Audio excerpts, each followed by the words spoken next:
On a eu l'immense joie d'accueillir ce cru parmi les plus mythiques de Pessac-Léognan, le fameux château Carbonieux.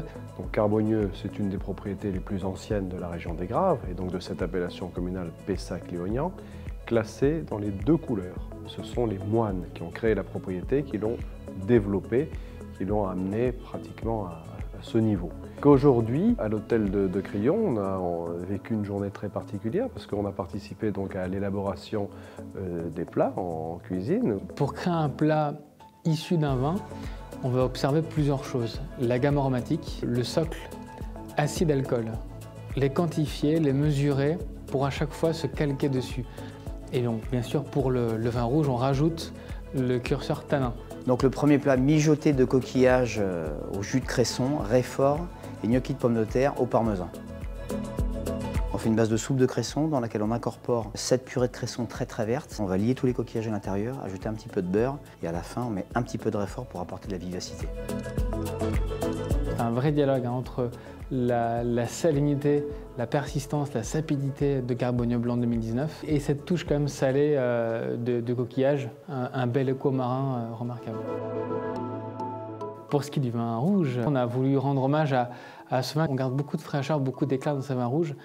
On n'a pas voulu chercher une viande, mais au contraire un foie gras. Donc le foie gras de canard est déjà particulier celui-là parce que c'est un foie gras de canard qui est élevé avec du maïs rouge.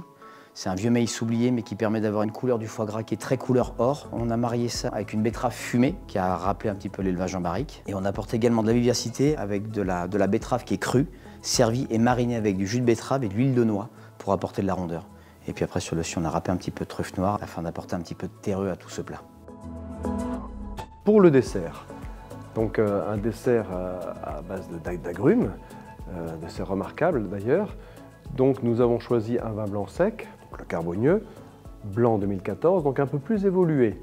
Un millésime qui commence à démontrer davantage de maturité. On a presque l'impression que c'est l'esprit sémillon qui prend le dessus d'un certain côté, avec plus de maturité, d'intensité, de puissance. On a concocté un dessert qui s'intitule l'agrume, qui est réalisé à base de plusieurs agrumes. Donc on a de la main de Bouddha, on a du citron caviar, on a une marmelade d'agrumes, du citron vert, de la clémentine, de la meringue qui accompagne ça et qui vient apporter le côté un peu gourmand. On a également un sorbet au yuzu qui nous amène aussi du peps dans le dessert, la double crème de gruyère qui nous amène là le côté doux, gras et qui fait le lien entre tous ces éléments.